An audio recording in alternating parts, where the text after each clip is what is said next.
عزیزان گرامی، غوث العظم دستگیر رضی اللہ تعالیٰ عنہ کی یہ زبان کی تاثیر، اولیاء کی زبان کی تاثیر، میں یہ کہہ رہا تھا کیسے آتی ہے۔ غوث پاک رضی اللہ تعالیٰ عنہ دریائے دجلہ کے پاس گئے، ایک بوڑھی عورت کو روتے ہوئے دیکھا، پوچھا کیا بات ہے؟ کہا میری تو عادت ہے روز آتی ہوں روتی ہوں۔ کیوں؟ کہا 12 سال پہلے میرا بیٹا دولہا بن کر کے آ رہا تھا، بارات تھی، کشتی ڈوب گئی، سارے اندر چلے گئے اور اسی کے غم میں اب تک روتی بیٹھی ہوں۔ آپ کو ترس آ گئے، آپ نے دریائے دجلہ پر انگلی ماری، ہاتھ مارا، کہا اے دجلہ تیرے اندر جو امانت باقی ہے باہر کر۔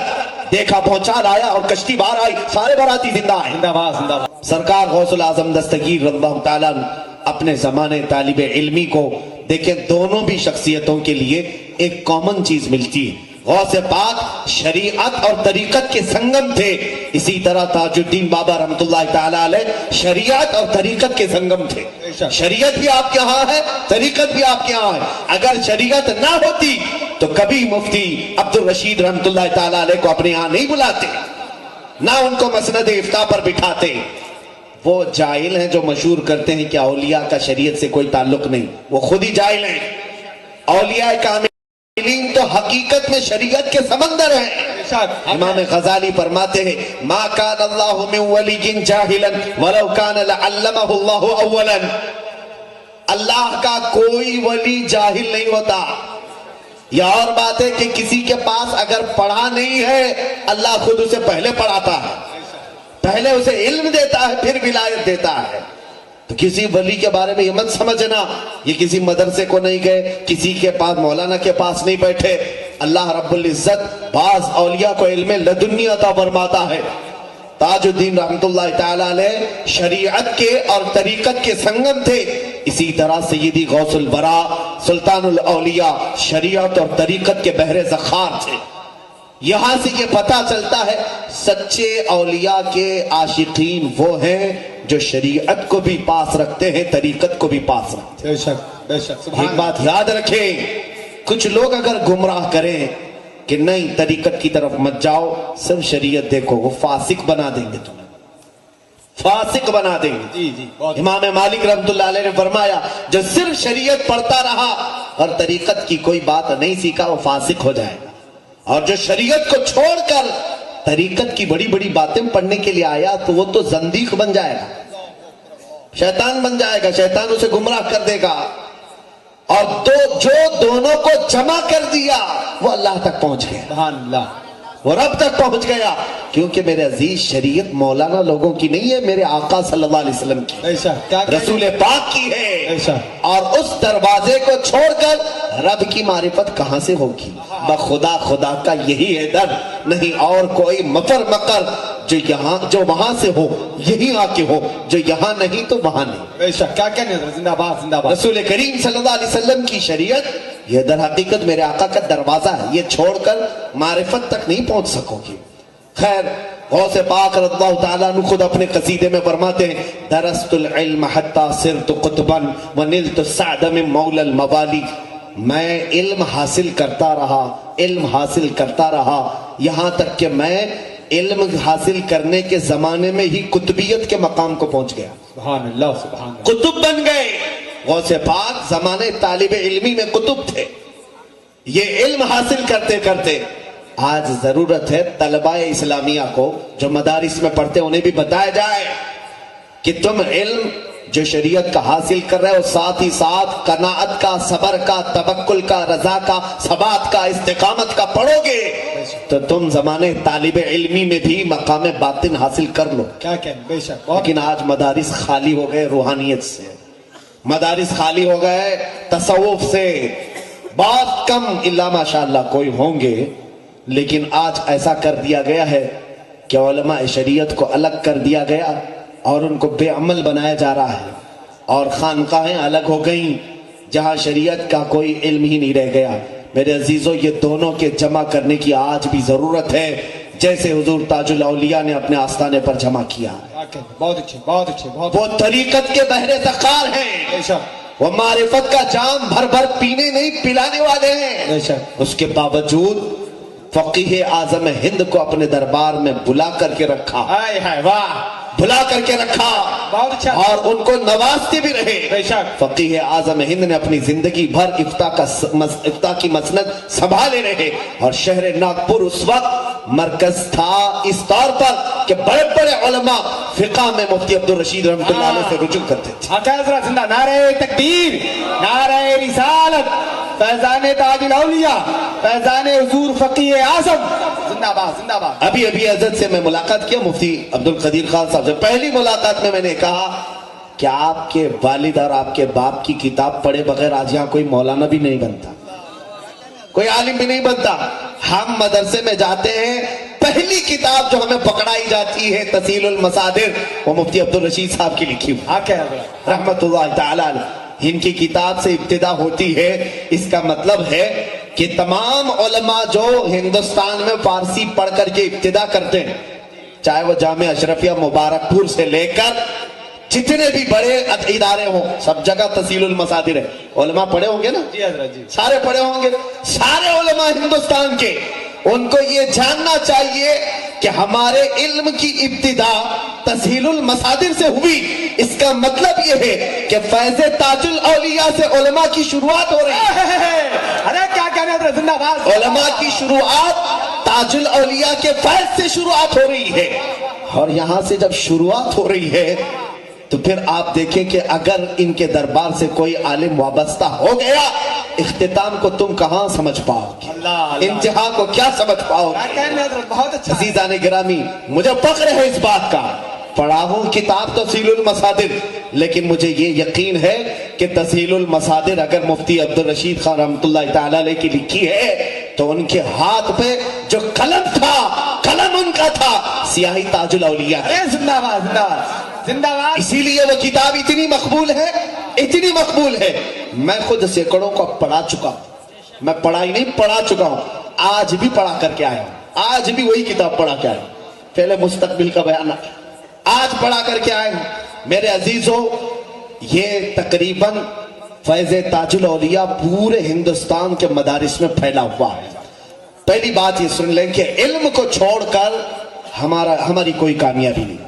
حتیٰ کہ غوث اعظم نے جب فرمایا کہ میں علم حاصل کرتے کرتے قطبیت کے مقام کو پہنچا، تو پھر آپ سب اگر عاشقان غوث ہیں تو پہلے علم کی طرف توجہ کریں. جہالت ہماری سب سے بڑی خرابی ہے. آج ہماری جہالت کا ہی پوری دنیا فائدہ اٹھا رہی ہے. بہت اچھا پیغام ہے. یہ ایک بات یاد رکھیں، یہ NRC اور CAA کا جو خطرہ لاحق ہے نا، اس کی وجہ بھی میں آپ کو بتا دوں، یہ جہالت ہے. یہ جو کالے قوانین کے خلاف آج جو پروٹیسٹ ہو رہا ہے، اس کے متعلق میں آپ کو ایک بات یہ صرف بتانا چاہوں، ہم کیوں ویرودھ کر رہے ہیں. دوسرے پتہ نہیں، یہ ہم کو کہہ رہے کانگریسی ہوں گے اس لیے راستوں پر آ گئے. پاگل نہیں ہم کو پکش وپکش یہ تمام کھیل نہیں کھیلنا ہے. میں محسوس کر رہا ہوں میرے عزیز ہوں، اس میں ہوگا کیا. چھوٹے چھوٹے گاؤں کے بھی ہم نے دورے کیے، آج نہیں کافی دنوں سے. یہاں ہندوستان کے مسلمانوں میں علم کی کمی اتنی ہے کہ صرف ووٹر آئی ڈی بنانے کے لیے اپنا نام بدل دیتے ہیں. اگر کچھ لوگ ڈرا دیں ان کو، اپنا نام تبدیل کرنے کے لیے تیار ہو گئے. ہریانہ کے ایک چھوٹے سے گاؤں میں ہم گئے، وہاں کے ایک صاحب سے ملاقات ہوئی. پورے گاؤں میں جتنے لوگ ہیں پتہ نہیں کتنے، 4-5 سے ملاقات. کسی کا نام رام کرشن پتہ نہیں کئی نام، لیکن وہ کہتے ہیں ہم پیدائشی مسلمان، ہم مسلمان ہیں. ایک دو نہیں کئی گھر ہیں. کہا سرپنچ سے ڈر کر کے، پنچایت سے ڈر کر کے اگر یہ نام نہ رکھے تو نہ ہمارا ووٹر آئی ڈی بنے گا، نہ آدھار کارڈ بنے گا، کچھ نہیں بنے گا. میرے عزیزوں، یہی مسئلہ آئے گا NRC میں. انہوں نے یہ کہا 1970 سے پہلے کے پروف جس کے پاس ہیں وہ انڈین مسلم ہے، آپ کو مان لیا جائے گا. اور جس کے پاس نہیں ہے اس کو کہا جائے گا پاکستان سے آیا، بنگلہ دیش سے آیا ہے، افغانستان سے آیا ہے، تم گھسپیٹیے ہو جاؤ ڈیٹینشن سینٹر میں. یہ تمام چیزیں چل رہی نا آج. لیکن اس وقت کیا ہوگا جانتے ہیں آپ؟ یہ 25 کروڑ مسلمانوں کی آبادی میں میں سمجھتا ہوں شاید 15 کروڑ کے پاس کاغذات ہوں گے پتہ نہیں. قریب دیہات میں رہنے والے 10 کروڑ کے قریب کی آبادی ایسی ہے جن کے پاس کاغذات وغیرہ کچھ نہیں اور علم بھی نہیں. وہ کیا کریں گے؟ انہیں جب یہ کہ ڈرا دیا جائے گا کہ تمہیں باہر کا گھوشت کر دیا جائے گا تو سب سے پہلے یہ نہیں بھائی میں تو سکھ ہوں، نہیں بھائی میں تو ہندو ہوں، نہیں بھائی میں تو جین ہوں. یہ ارتداد کا فتنہ بھی جہالت سے شروع ہوتا ہے میرے عزیز. آدمی مرتد تک بن جاتا ہے.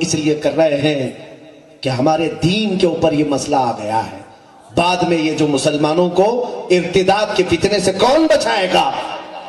عزیزان گرامی وقت کی نزاکت کو سمجھے. بہرحال میں موضوع سے ہٹنا نہیں چاہتا لیکن بات یہاں جہالت کی آئی ہے تو مجھے بولنا پڑتا ہے کہ آج ہماری قوم میں سب سے زیادہ جہالت، اور یہ ہماری نہیں بلکہ کئی کمیٹیاں اس پر ریسرچ کر کے اپنی رپورٹ گورنمنٹ کو پیش کر چکی ہے. سب سے زیادہ جہالت. نہ کالجز میں ہمارا کچھ مقام، نہ مدارس اسلامیہ میں. پھر جاتے کہاں ہیں؟ کیا سارے کباب روٹی کھانے کے لیے ہوٹلوں پہ کھڑے رہتے، یا رات بھر انٹرنیٹ چلانے کے لیے پب جی گیم کے لیے تمہاری زندگی ہے؟ میرے عزیزو آج نوجوان اکثریت کے ساتھ ہمیں تباہ کیا گیا ہے. سب سے زیادہ آج نشہ مسلمان قوم میں بیچا جا رہا ہے، سب سے زیادہ ہمارے محلوں میں فروخت ہو رہا ہے. تم نہیں جانتے کہ یہ در حقیقت ایک سازش ہے کہ تمہیں نکمہ بنا دیا جائے، تمہیں آوارہ کر دیا جائے. تم کسی کے بارے میں بولنے کی طاقت تک نہ رکھو. آج نہ اٹھے تو کل تمہیں مردوں میں شمار کیا جائے گا. ایک بات ہی یاد رکھ لے، جہالت سے توبہ کرے. ارے میرے عزیزو علم کی کوئی عمر نہیں ہوتی. آج میری بات سے اگر آپ سہمت ہیں آج بھی آپ پڑھ سکتے ہو، آج بھی پڑھ سکتے ہو. شیخ سعدی رحمت اللہ علیہ فرماتے 7 سال کے بعد تو میں نے پڑھنا شروع کیا ہے. پڑھے ہوں گے، بہت کچھ پڑھے ہوں گے، لیکن وہ جس علم کے بارے میں فرما رہے ہیں میری عمر بیت چکی تھی. 80 سال کی عمر میں پڑے ہوئے مشائخ کا بھی ذکر ہے ہمارے پاس. یہ عمر نہیں ہوتی لیکن علم سے دور نہ جاؤ. علم اگر تمہارے پاس نہیں ہے تو تمہیں کوئی چیز پتہ نہیں ہوگی. ایسا ہی آدمی ہے جیسے ایک اندھیرے کمرے میں بیٹھا، کہیں سے اجالا نہیں، ساری کھڑکیاں بند، دروازے بند. تمہارے سامنے 2 برتن لا کر کے رکھ دیے جائیں، ایک میں کیچڑ ہے اور ایک میں حلوہ ہے. دونوں میں ہاتھ پڑے گا کہ نہیں پڑے گا؟ کبھی کیچڑ کھائے گا، کبھی حلوہ کھائے گا. کیوں؟ دکھتا کچھ نہیں ہے. یہی مثال جاہل کی ہے. جب علم نہیں ہوتا حرام بھی کھاتا ہے، حلال بھی کھاتا ہے، پتہ ہی نہیں ہوتا. علم ایک نور ہے جو اسے تمیز سکھاتا ہے، اخلاق سکھاتا ہے اور رب کی معرفت دکھاتا ہے. بے شک بے شک. علم سے دور ہو کر کے کوئی ولایت کے مقام کو نہیں پہنچ سکتا. بے شک. آؤ سلطان الاولیاء غوث پاک کی بات بتاؤں. ان کی ماں نے آپ کو جب بغداد سے بھیجا، آپ کی عمر قریب 16-17 سال کی ہوگی. جب بغداد تشریف لائے تو فرماتے ہیں میرے پڑھنے کے زمانے میں ایسے حالات تھے کہ کئی دن تک میں فاقے کی گزارتا تھا. بڑے امیر لوگ پڑھتے تھے لیکن میرے پاس کھانے کی کوئی چیز نہیں رہ جاتی. اکثر ایسا ہوتا کہ میں درخت کے پتے کھا کر پورا دن گزارتا. کون کہہ رہا ہے؟ جس کے نام پر آج ہم بڑی بڑی 11ویاں کھا رہے ہیں. پڑھنے کے زمانے میں فرماتے پتے کھا لیتا. غوث پاک نے یہ بھی فرمایا کہ جب شدت کی بھوک لگتی تو میں دریائے دجلہ کے کنارے جاتا. کس لیے؟ فرماتے ہیں امیر لوگ کھانا کھا کر چھوڑ دیتے تھے، میں وہ دیکھنے کے لیے جاتا کہ اس میں سے کچھ کھا لوں. فرماتے ایک بار گیا دریائے دجلہ کے کنارے کہ لوگ چھوڑ چکے ہوں گے تو دیکھا مجھ سے پہلے 70 فقیر وہاں بیٹھے ہوئے. میری غیرت گوارا نہ کی کہ میں ان کا حق ماروں، بھوکا واپس آ گیا. یہ غوث پاک کے زمانے طالب علمی کی بات. آج مزے سے بوٹیاں روٹیاں کھا کر کے بھی ہم ایک شریعت کا مسئلہ نہیں سیکھنا چاہتے، قرآن کی ایک آیت نہیں پڑھنا چاہتے. ہم کیسے عاشقان اولیاء میں شامل ہیں میرے عزیز؟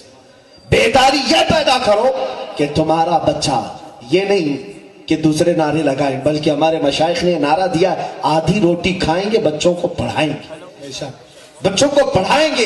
اس لیے کہ علم کے بغیر کوئی بھی چیز نہیں دنیا میں. یہ میرے آقا صلی اللہ علیہ وسلم کا فیض ہے میرے عزیزو. جب مدینہ طیبہ میرے آقا آئے تھے معلوم ہے جاہل سب پورے ہر جگہ بھرے ہوئے تھے.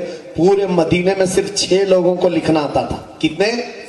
6 لوگوں کو خالی لکھنا آتا تھا. رسول کریم صلی اللہ تعالی علیہ وسلم 10 سال اپنی ظاہری زندگی بتائیں مدینہ طیبہ میں. 10 سال. جب آپ کے وصال کا وقت ہوا 80,000 صحابہ کو لکھنا آتا تھا. سبحان اللہ. 80,000 کے ہاتھوں میں قلم تھا. سبحان اللہ سبحان اللہ. کتنا بڑا ریولیوشن ہے یہ, کتنا بڑا انقلاب ہے. شاید میں زندگی بھر پڑھاؤں تو اتنے شاگرد نہیں بنا پاؤں جو 10 سال میں میرے آقا صلی اللہ علیہ وسلم نے علم معرفت, علم طریقت, علم شریعت کا بحر ذخار انہیں بنایا تھا. بے شک. حضور نے علم بانٹا ہے, بلکہ ہمارے قرآن کی پہلی آیت ہی اقرا سے شروع ہوتی ہے. بے شک. پڑھو, یہاں سے شروع ہوتی ہے. لیکن اگر وہی قوم جاہل رہے تو افسوس ہوتا ہے میرے عزیز, افسوس ہوتا ہے. میں آپ کو آج دعوت یہ بھی دوں گا کہ جہالت کے اڈوں سے باہر نکلو. آپ مطالعہ کر. آج آپ کے ہاتھ میں موبائل ہے, بہت اچھی چیز ہے میرے عزیز, بہت اچھی ہے. جہاں یہ زہر ہے وہیں تمہارے لیے بہت ساری اثر بھی ہے. اس موبائل میں ہزاروں کتابیں, اس موبائل میں انٹرنیٹ میں جاؤ, پوری حدیثیں ہیں, پوری تفاسیر ہیں, سب کچھ ہے. دنیا نے اور آسان کر دیا تمہیں. دیکھو, مطالعہ کرو, علم حاصل کرو. جاہلوں سے سن کر جاہل بن کر نہ رہو. غوث پاک فرماتے ہیں جس دن دریائے دجلہ سے میں واپس آیا, سنیے, غوث پاک صرف کرامتیں سنتے ہیں نا, ٹھوکر سے مردے زندہ ہونا یقیناً وہ ان کا مقام ہے, لیکن اس مقام تک پہنچنے سے پہلے جو مشقتیں آپ نے اٹھائی ہیں وہ بھی تو بیان ہونا چاہیے. کیا کہنا صحیح ہے. وہ مسائل جو آپ نے برداشت کیے ہیں وہ بھی بیان ہونے چاہیے. کیا کہنا. فرماتے ہیں کہ میں بھوکا ایسے آیا کہ میرا پیٹ پیٹ سے لگ رہا تھا, اللہ. اتنی بھوک تھی. ایک مسجد میں آ کر کے سو گیا, قریب کی ایک مسجد تھی, اور جیسے ہی میں وہاں لیٹا, ظہر کا وقت تھا, دیکھا تھوڑی دیر کے بعد ایک تاجر مسجد میں داخل ہوا, تجارت کرنے والا, بغداد میں بہت آتے تھے. وہ آیا اور اندر آ کر کے وہ نماز سے فارغ ہو کر کے اپنے ہاتھ میں کچھ تھیلی ولی تھی, کھولا تو اس میں گرم گرم کباب, اس کی خوشبو پھیل گئی, اور وہ کباب دسترخوان پر بچھا کر کھانے کے لیے بیٹھا. غوث پاک فرماتے میری نظریں اس طرف گئی تو اس نے مجھے دیکھا اور کہا بیٹا آ جاؤ دسترخوان میں شریک ہو جاؤ. فرماتے ہیں سنت یہ ہے کہ جب بھوک لگے اور کوئی بلائے تو نہ کہا جائے, شریک ہو جائے. میں شریک ہو گیا, دسترخوان پر بیٹھا. جب کھانے کی بات آئی تو اس نے مجھ سے پوچھا کہ تم کیا کرتے ہو.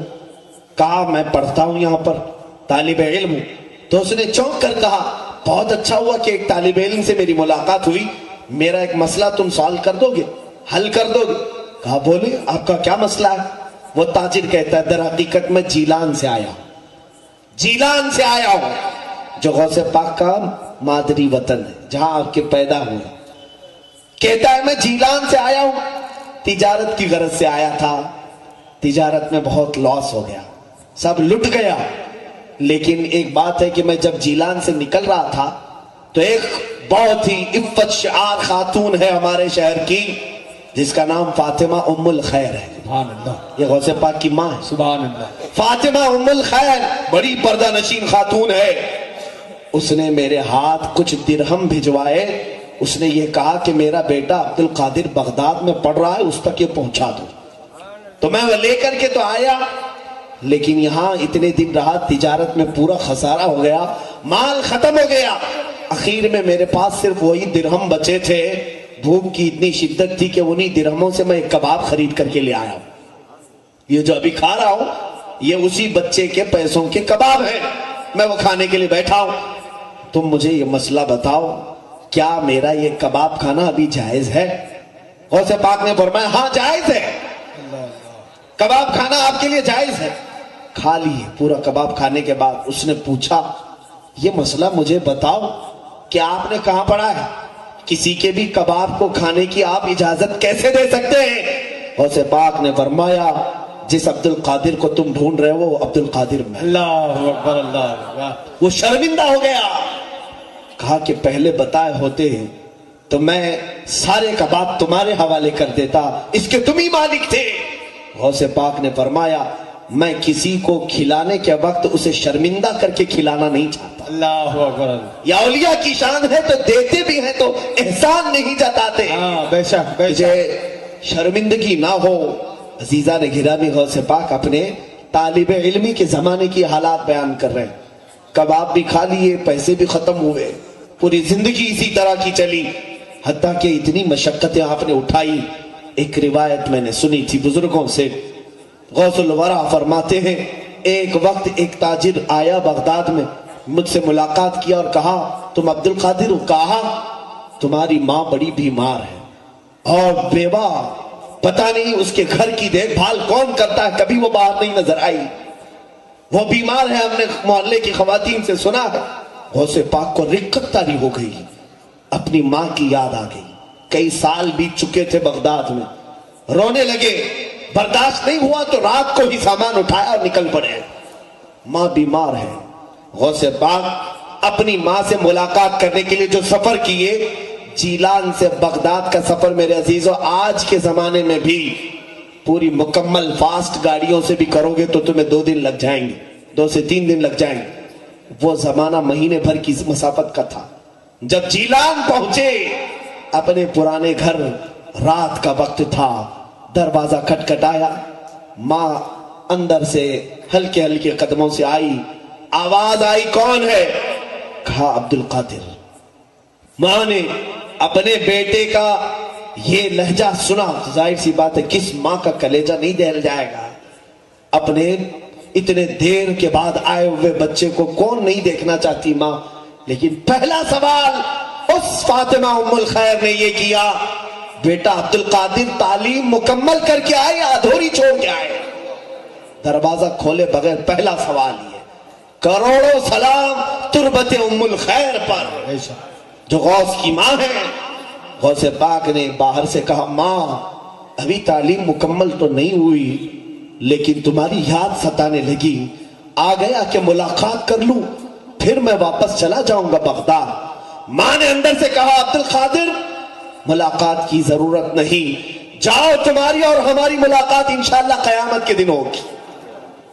فرماتے ہیں ماں نے دروازہ نہیں کھولا، میں الٹے پاؤں واپس پلٹ آیا، بغداد آیا، گھر تک پہنچ کر ملاقات نہیں کی۔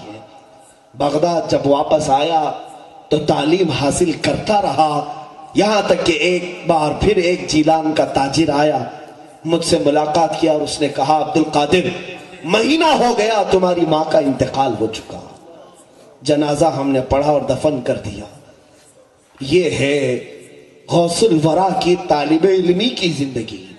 آج ہم آرام دہ بستروں میں سو کر کے سوچتے ہیں سارا علم ہمارے دماغ میں ایسی ڈل جائے۔ وہ بڑے بڑے اولیاء، تاج الدین بابا رحمت اللہ تعالیٰ علیہ کیا کہیں پڑھے نہیں تھے؟ یہ بھی اپنے اساتذہ کے پاس وقت بتائے ہیں۔ اولیاء کاملین اس کو عیب نہیں سمجھتے کسی استاد کے پاس زانو ادب طے کرنے کو۔ غوث الاعظم دستگیر رضی اللہ تعالیٰ عنہ علم شریعت اتنے دنوں تک حاصل کرتے رہے، اس کے بعد فرماتے ہیں 40 سال جنگلات میں نے دن گزارے ہیں، اور وہ بھی کس طرح سے؟ انگور کے ایک دانے سے سحری کرتا اور پانی سے تھوڑے سے پانی سے افطار کرتا، پوری اتنے سال بتائے۔ اور اس کے بعد غوث پاک رضی اللہ تعالیٰ عنہ مخلوق خدا کی ہدایت کے لیے شہر میں آئے، اور وہ بھی یوں ہی نہیں آئے۔ فرماتے ہیں میں آیا، مسجد میں سویا بغداد میں نے دیکھا خواب میں میرے آقا تشریف لائے، کہا عبد القادر اٹھو نصیحت کرو لوگوں کو۔ کہا یا رسول اللہ صلی اللہ علیہ وسلم میں عجمی ہوں، فارسی زبان والا ہوں، یہ عرب ہیں، میری زبان سمجھیں گے؟ حضور پاک صلی اللہ علیہ وسلم نے فرمایا اپنا منہ کھولو۔ میں نے منہ کھولا تو حضور نے 7 بار میرے منہ میں اپنا لعاب ڈالا۔ سبحان اللہ، سبحان تھوڑی دیر گزری تھی، میں ابھی لیٹا تھا، مولا علی کرم اللہ وجہہ الکریم آئے، کہا عبد القادر منہ کھولو۔ میں نے منہ کھولا تو 6 بار مولا کائنات نے اپنا لعاب پاک میرے منہ میں ڈالا۔ میں نے پوچھا میرے آقا نانا نے 7 بار دیا، آپ نے 6 بار؟ کہا ادب کی وجہ سے کہ میں برابر نہ ہو جاؤں، اللہ، واہ، برابر ہی نہ کروں۔ غوث پاک اس کے بعد جب خطاب کے لیے کھڑے ہوتے تھے، اللہ اللہ، حال یہ تھا کہ آپ کے خطاب کے چرچے ایسے پھیلنے لگے بغداد میں کہ کوئی مجمع آپ کا 70,000 سے کم کا نہیں ہوتا تھا، اللہ اکبر، اللہ، 70,000 سے کم کا نہیں۔ اور جو پہلی صف میں بیٹھتا تھا اور آخری صف میں بیٹھتا تھا، دونوں برابر آپ کی آواز سنتے تھے، کوئی مائک نہیں۔ اور پھر لکھا ہے بہجت الاسرار شریف میں بھی کہ غوث پاک کا کوئی بھی خطاب، کوئی بھی اجتماع ایسا نہیں ہوا کہ جس اجتماع کے بعد اس اجتماع میں سے لوگوں کے جنازے نہ اٹھے ہوں۔ اللہ اکبر، اللہ، ہر خطاب کے بعد کتنوں کی روح چلی جاتی عالم وجد میں، کتنے بے ہوش گرے رہتے تھے، کتنے اپنے کپڑے پھاڑ لیتے تھے، توبہ کرتے تھے۔ بس زبان کی بلا کی تاثیر تھی میرے عزیزوں، غضب کی تاثیر تھی، حتیٰ کہ جو زبان سے نکلتا تھا وہ دلوں میں ایسا پیوست ہوتا کہ زندگی بھر کے لیے وہ نقش کر لیتا تھا۔ جو ایک بار دربار غوث میں آیا، جب ڈاکوؤں نے صرف چہرہ دیکھ کر کے توبہ کیا تھا، تو جو دربار میں بیٹھتے تھے ان کا مقام کیا ہوگا؟ غوث العظم دستگیر زبان کی تاثیر صرف اتنی بتا دوں میں آپ۔ ایک بار اپنے بڑے صاحبزادے حضرت عبدالجبار کو کہا کہ آپ خطاب کرو آج۔ غوث پاک کے بڑے بیٹے حضرت عبدالجبار خطاب کے لیے کھڑے ہو گئے، مجمع سناٹے میں ہے، کافی دیر آپ نے خطاب کیا، لیکن وہ ماحول نہیں تھا جو سلطان الاولیاء کے مجمع کا ماحول ہوتا ہے۔ دھاڑیں نکلتی تھیں، چیخیں نکل جاتی تھیں۔ وہ اتر آئے ممبر سے، کہا آپ جب بیان کرتے ہیں تو ماحول ہی کچھ اور ہوتا ہے۔ غوث پاک نے فرمایا بیٹھو تم، میں بیٹھ کھڑا ہوتا ہوں، میں ممبر پر جاتا ہوں، سنیے۔ غوث پاک ممبر پر گئے اور کیا بیان کیا جانتے ہیں؟ غوث پاک کے خطبات بھی میرے پاس ہیں، کیا کیا بیان کرتے ہیں میں نے بھی پڑھا۔ وہی چیز اگر آج میں بھی بیان کروں، تاثیر بہت الگ ہے۔ غوث پاک کھڑے ہوئے بیان کرتے ہیں، اے لوگو آج میرے گھر میں ایک حادثہ ہو گیا، یہاں میرا مجمع بھی سن کر کے بتائے کہ کس کو سمجھ میں آ رہا، سمجھ میں آتا ہے کہ نہیں۔ غوث پاک فرما رہے اے لوگوں میرے گھر میں ایک حادثہ ہو گیا آج۔ لوگوں کے کان کھڑے ہو گئے، کہتے ہیں عبدالجبار کی ماں، یعنی اپنی بیوی کے بارے میں کہہ رہے ہیں، عبدالجبار کی ماں کافی دنوں سے مٹی کی ہانڈی میں ایک چھیکے سے لٹکا کر کے دہی جما کر رکھی تھی، دہی بنا رہی تھی تاکہ گرمی کی شدت میں دوپہر کے وقت میں دہی کھا سکو۔ کافی دن کے دہی کے جمنے کے بعد آج وہ مٹی کے مٹکے سے دہی کو نے اتارا۔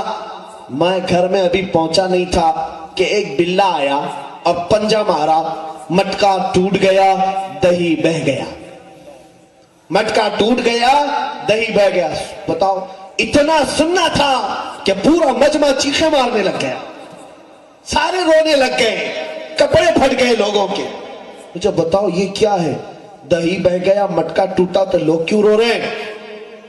کیا ہے اس بیان میں ایسا؟ میرے عزیزوں سننے والے بھی اہل اللہ ہوتے تھے، سننے والے بھی اہل اسرار میں سے ہوتے تھے، اس لیے کہ غوث پاک جو بیان کر رہے تھے وہ اپنے گھر کا قصہ نہیں، دہی ہانڈی کا مسئلہ نہیں تھا، در حقیقت وہ اشارے میں یہ سمجھا رہے تھے لوگوں دنیا کی زندگی ایسی ہوتی ہے کہ انسان مال جمع کرتا ہے، مال جمع کرتا ہے، مال جمع کرتا ہے، اتنا جمع کر لیتا ہے کہ کھانے کا وقت آیا ہوتا ہے، اس سے پہلے ملک الموت آتا ہے، پنجہ مارتا ہے، روح لے کر چلا جاتا ہے۔ اللہ اکبر، اللہ اکبر، اللہ اکبر۔ یہ بیان کرنا چاہ رہے تھے غوث پاک۔ یہی ہوتا ہے، ہم جمع کرتے ہیں، صحت برباد کر کے جمع کر لیا، دن رات کی ڈیوٹی کر کے پیسہ جمع کیا، کھانے کے وقت شوگر آ گئی، شکر بھی نہیں کھا پائے، بی پی آ گئی، نمک بھی چھوڑ دیا، ارے نگلنے کے لیے لقمے بھی نہیں جاتے، پھر وہ وقت بھی آ جاتا ہے، مال دھرا کا دھرا رہ گیا، ملک الموت ہماری روح لے کر چل پڑا۔ اللہ اکبر، اللہ۔ غوث العظم دستگیر کے اتنی سی بات میں اتنی تاثیر تھی کہ لوگ رونے لگ جاتے تھے۔ میرے عزیزوں غوث پاک کی کرامات بے شمار ہیں، لیکن میں نے کرامات سے ضرب نظر کچھ وہ باتیں بتائی جو ہمارے لیے ضرورت۔ یہ تاثیر آتی کہاں سے؟ یہ زبان کی تاثیر کیسے آتی؟ یہ زبان کی تاثیر کیسے آئے گی؟ اولیاء کی زبان میں جو ہوتی، بابا جو بولتے تھے تاج الاولیاء، بولنے کی دیر نہیں ہوتی تھی کہ کام ہو جاتا تھا۔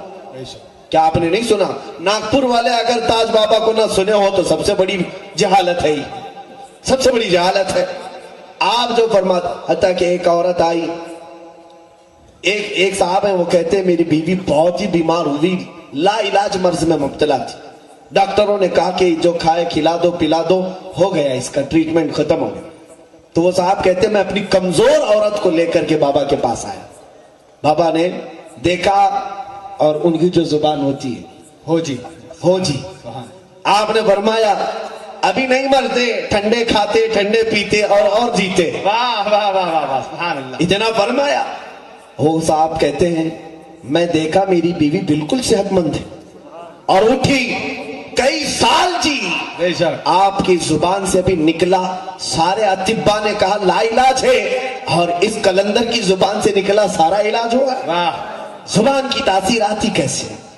ایک بات یاد رکھیں، زبان میں جو تاثیر آتی ہے، یہ اولیاء جو بولتے ہیں، جملے بولے اور اثر ہو جائے، ہم ہزار بولے کچھ نہ اثر ہو۔ حضرت نظام الدین اولیاء کی بارگاہ میں ایک صاحب آئے، کہا کہ حضور میری بیٹی کی شادی ہے، کچھ کر دیں۔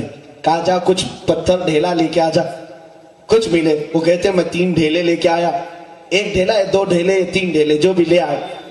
محبوب الہی نظام الدین اولیاء نے 3 بار قل واللہ پڑھا، اس پر دم کر دی، لے جا تیری بیٹی کی شادی کر، اور بھی ایسے جی۔ کہا میں ڈھیلے لیا تو دیکھا وہ سونا بنے ہوئے تھے، سونے کے تھے، بیچا تو اتنا مال آیا کہ بڑی شادی بھی رچائی، گھر بھی خریدا۔ لیکن وہ صاحب کہتے ہیں نسخہ تو مل گیا تھا، سامنے دیکھا تھا 3 بار قل واللہ تو پڑھنا ہے، گھر میں جا کر بہت سارے ڈھیلے جمع کر لیا اور رات بھر بیٹھ کر کے قل واللہ قل واللہ قل واللہ پڑھتا رہا۔ 1000 بار ہو گیا، بار بار آنکھ کھول کے دیکھے تو ڈھیلا ہی ہے۔ دوسرے دن آیا، کنفیوژن تو نہیں ہو گیا، سننے میں مجھے غلطی تو نہیں ہوئی؟ پوچھا بابا محبوب الہی سے، میں آیا تھا آپ کے پاس ایک بار، آپ نے ڈھیلے پر کیا پڑھا تھا؟ کہا قل واللہ پڑھا تھا۔ کہا کتنی بار پڑھا تھا آپ نے؟ کہا 3 بار۔ عجیب حال ہے، میں 1000 بار پڑھا، ڈھیلا کچھ بھی نہیں بدل رہا۔ محبوب الہی نے فرمایا احمد تیری زبان اور ہے، میری زبان اور ہے، تیری زبان الگ ہے، میری زبان الگ ہے۔ اس کو ایک میں عقلی مثال سے اگر سمجھا دوں، عقل کی آنے والی مثال، آپ دیکھیں بندوق کی گولی مشکل سے 50 گرام کی ہوتی ہے، 100 گرام کی سمجھ لیں، دیکھا ہوگا یا نہیں دیکھا ہوگا پتہ نہیں، آپ نے پیتل کی ہو، تانبے کی ہو، جس کی بھی ہو، وہ بندوق کی گولی 50 گرام کی، 100 گرام کی، لو ہاتھ میں آپ اٹھا کر کے دیکھ لیں، اور وہ ہاتھ میں لے کر کسی کو مارو، مر جائے گا آدمی؟ زیادہ سے زیادہ تھوڑی چوٹ لگے گی، اتنا ہی ہوگا نا۔ لیکن اسی گولی کو بندوق میں رکھ کے مارو، پھر تو وہ جان سے ہاتھ ہو بیٹھے گا۔ تو میرے ہاتھ کی کیا غلطی تھی؟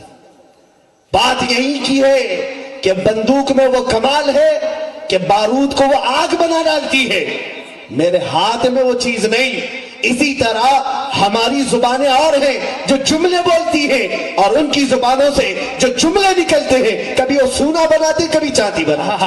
زندہ باد زندہ باد۔ اسی لیے وہ پتھروں کو بھی دیکھا انہوں نے تو گوہر نایاب بنایا، جاہلوں کو دیکھا تو عالم با عمل بنایا، درویش فقیر کو دیکھا تو امیر و غنی بنایا، اور پھر کسی عام کو دیکھا تو ولایت کے مقام کو بھی پہنچایا۔ عزیزان گرامی، غوث العظم دستگیر رضی اللہ تعالیٰ عنہ کی یہ زبان کی تاثیر، اولیاء کی زبان کی تاثیر، میں یہ کہہ رہا تھا کیسے آتی ہے؟ میرے آقا صلی اللہ علیہ وسلم نے فرمایا ہے کہ 2 چیزیں تم پابندی کر لو، تمہاری ہر دعا قبول ہو جائے۔ سبحان اللہ۔ 2 چیزیں، یہ ایک صحابی کو حضور نے تعلیم دی۔ انہوں نے پوچھا یا رسول اللہ کون سی چیز آپ بتا دیں؟ فرمایا میرے آقا نے حلال کھاؤ اور سچ بولو، حلال کھاؤ سچ بولو، 2 چیزیں تم پابندی کر لو، پھر دیکھو تمہاری زبان میں تاثیر کتنی آتی ہے۔ سبحان اللہ۔ جس زبان سے حرام لقمہ چلا گیا ہو، زبان کی تاثیر ختم۔ جس زبان پر جھوٹ، گالی گلوچ، چغلی، غیبت، اس کی تاثیر کہاں سے آئے گی؟ یا اولیاء کاملین ہیں جو اپنے ہوش و حواس سے لے کر اپنے اخیر عمر تک حرام لقمہ تو دور کی بات ہے، شبہ والی چیز سے بھی بچتے تھے، بے شک شبہ والی چیز سے بھی، اور ان کی زبانوں سے جھوٹ تو درکنار ہے، یہ مذاق بھی کسی کے ساتھ نہیں کرتے تھے۔ بے شک عزیزان گرامی، اس لیے زبان کی وہ تاثیر تھی کہ گفتہ خدا بوت، کیا ان کا کہنا اللہ کا کہنا ہو جاتا ہے۔ یہ تمام اولیاء کاملین جو اس سرزمین پر آئے، خود سلطان الاولیاء غوث العظم دستگیر رضی اللہ تعالیٰ عنہ اور تاج الدین بابا رحمۃ اللہ تعالیٰ علیہ کی سیرت پر بہت کچھ آپ نے، حضرت احمد عبدال شاہ صاحب اور دیگر علماء سے آپ نے سماعت کر ہی لیا۔ میرا چھوٹا منہ میں کیا بڑی بات کروں، میں تو یہاں بھیک لینے کے لیے آیا ہوں، اور انہوں نے مجھے اپنے دربار میں بٹھا کر کے بلوایا، یہی بڑی بات ہے۔ تاج الاولیاء رحمۃ اللہ تعالیٰ علیہ، ایک کرامت آپ کو میں اور بتا دوں، کامن غوث پاک کی اور تاج الاولیاء دونوں کی، اللہ نے اپنے اولیاء کو ایک خاصیت اور عطا کی، سن لیجیے۔ ان اولیاء کو ایک کرامت یہ ملتی ہے جس کو کہتے طی زمان طی مکان، یعنی اللہ رب العزت زمین کو ان کے لیے گھیر دیتا ہے اور وقت کو لپیٹ کر دے دیتا ہے۔ جو 100 سال میں ہو سکتا ہے وہ ان کے ہاں منٹ میں ہو سکتا، اور جو 1000 کلومیٹر دور ہے یہ ان کے ہاں ایک قدم میں طے ہو سکتا ہے۔ یہ اولیاء کی خاص کرامت ہے۔ غوث پاک کی بھی سیم ہے، تاج الاولیاء کی بھی ایسی ہے۔ یہ عکس غوث الاعظم ہے، بے شک غوث پاک کے عکس ہیں۔ دیکھنا آپ کرامات کو ملا کر کے خاص۔ غوث پاک رضی اللہ تعالیٰ عنہ دریائے دجلہ کے پاس گئے ہیں، ایک بوڑھی عورت کو روتے ہوئے دیکھا، پوچھا کیا بات ہے؟ کہا میری تو عادت ہے روز آتی ہوں روتی ہوں۔ کیوں؟ کہا 12 سال پہلے میرا بیٹا دولہا بن کر کے آ رہا تھا، بارات تھی، کشتی ڈوب گئی، سارے اندر چلے گئے اور اسی کے غم میں اب تک روتی بیٹھی ہوں۔ آپ کو ترس آ گیا، آپ نے دریائے دجلہ پر انگلی ماری، ہاتھ مارا، کہا اے دجلہ تیرے اندر جو امانت باقی ہے باہر کر۔ دیکھا بھونچال آیا اور کشتی باہر آئی، سارے باراتی زندہ آئے، زندہ باد زندہ باد، سارے آئے، دولہا بھی آیا۔ یہ کرامت ہے۔ آپ مجھے بتاؤ 12 سال تک کیا پانی میں کوئی زندہ رہ سکتا ہے؟ 12 سال تک وہ لوگ کہاں تھے، کیا کر رہے تھے، کیا کھا رہے تھے؟ یہ عقل میں نہیں آنے والی بات ہے، اور جو عقل میں نہ آئے اسی کو کرامت کہتے ہیں۔ کیا کہنا، بے شک سب چیزیں عقل سے مت پرکھنا، نہیں تو شیطان بن جائیں گے۔ یہ غوث الاعظم دستگیر نے 12 سال کے بعد پلٹایا۔ یہ دنیا کے لیے 12 سال ہیں، ہمارے لیے 12 سال ہیں، لیکن ان کشتی والوں کے لیے 1 منٹ بھی نہیں۔ یہ اولیاء کی زندگی ہے۔ کسی کے لیے وقت کو یہ طویل کر کے دکھائیں اور کسی کے لیے وقت کو گھیر کر دے دیں۔ اسی طرح غوث پاک کی بارگاہ میں ایک صاحب آئے، وہ منکر تھے بہت سارے۔ سنیے، اولیاء نبی کے پرتو ہوتے ہیں کہ نہیں؟ انبیاء کے معجزات کو اپنی کرامات سے دکھاتے ہیں۔ غوث پاک رضی اللہ تعالیٰ عنہ بیان کر رہے تھے نبی کونین صلی اللہ علیہ وسلم کے معراج کا واقعہ، معراج بیان کرے۔ میرے آقا بستر پر سوئے تھے، جبرائیل آئے، اٹھائے، لے گئے، حرم میں لے گئے، وہاں سے مسجد اقصیٰ گئے، مسجد اقصیٰ سے پہلے آسمان، دوسرا، تیسرا، چوتھا، پانچواں، چھٹا، ساتواں، عرش دیکھا، کرسی دیکھا، لوح دیکھا، قلم دیکھا، رب سے ملاقات کی، جنت، دوزخ۔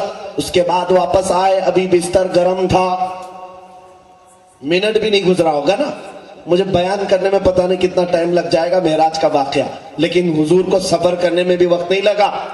یہ سارے علماء سے آپ سنتے ہیں۔ اب مجھے بتائیے، اس کو پھر میں کبھی معراج کے واقعے پر سنا دوں یا سن لینا، لیکن اب غوث پاک بیان کر رہے ہیں۔ مجلس میں کچھ تو ہوتے ہیں جو سر پھرے ہوتے ہیں اور یہ کہتے ہیں یہ تو ان لوگوں کی بکواس ہے، یہ افواہ ہے، بڑا چڑھا کر کے بول دیتے ہیں۔ وہ مجمع میں بیٹھا تھا ایک صاحب اور وہ اٹھ کر کے چلا گیا۔ یہ مولانا لوگوں کی باتیں ہیں، اتنا لمبا سفر اتنے چھوٹے وقت میں ہو کیسے سکتا ہے کہ نبی یہاں سے گئے، مسجد اقصیٰ کتنی دور ہے، آسمانوں کا سفر کیے، یہ کہہ رہے بستر بھی گرم تھا، رات بھی ختم نہیں ہوئی تھی، واپس آ گئے، ایسا کیسے ہو سکتا ہے؟ اٹھ کر کے مجلس چھوڑ کے چلے گئے، گھر آئے، گھر آ کر کے بیوی سے کہا کیا بنا رہی ہوں؟ کہا کچھ لے کر کے آئے آپ، بنا دیتی ہوں۔ مچھلی لایا اور دے دیا۔ سنا ہم نے کہ وہ صاحب گئے نہانے کے لیے، دریا میں غوطہ لگایا، ڈوب گئے، چلے گئے۔ کافی دیر کے بعد دوسری طرف نمودار ہوئے تو اپنی شکل دیکھ رہے، خوبصورت عورت بن گیا، عورت بن گیا۔ یہاں تک کہ اس طرف سے کسی ایک امیر زادے کا گزر ہو رہا تھا، وہ عاشق ہو گیا، لے لیا، اٹھا لیا، لے جا کر کے شادی رچا لیا، گھر میں رہ بھی لیا، بچہ بھی ہو گیا۔ اور وہ کہتے ہیں 1 2 نہیں کئی بچے ہو گئے۔ زمانہ بیت گیا، تقریباً 13 بچوں کا ذکر کر رہے ہیں۔ ایک زمانہ آیا، اس کو تو معلوم ہے میں کیا تھا اور کیا بناؤں، دوسروں کو معلوم ہو یا نہ ہو۔ نہانے کے لیے آیا، پھر غوطہ لگایا، ڈوب گیا۔ پھر دوسری طرف نکلا تو دیکھا میں صحیح سلامت آدمی، کچھ بھی نہیں۔ توبہ کیا کہ بڑی مصیبت ٹل گئی، پتہ نہیں میرے ساتھ کیا کیا ہو گیا ہے۔ واپس آیا ڈر کر کے، پتہ نہیں میرا گھر کیا ہو گیا ہوگا، کتنے سال میں وہاں لڑکی بن کر رہا، شہزادی بن کر رہا، اور پھر اب میں اپنے گھر جاؤں، میری بیوی پتہ نہیں کہاں چلی گئی ہوگی۔ دوڑتے دوڑتے آیا، اپنے گھر کو دیکھا تو گھر سلامت تھا،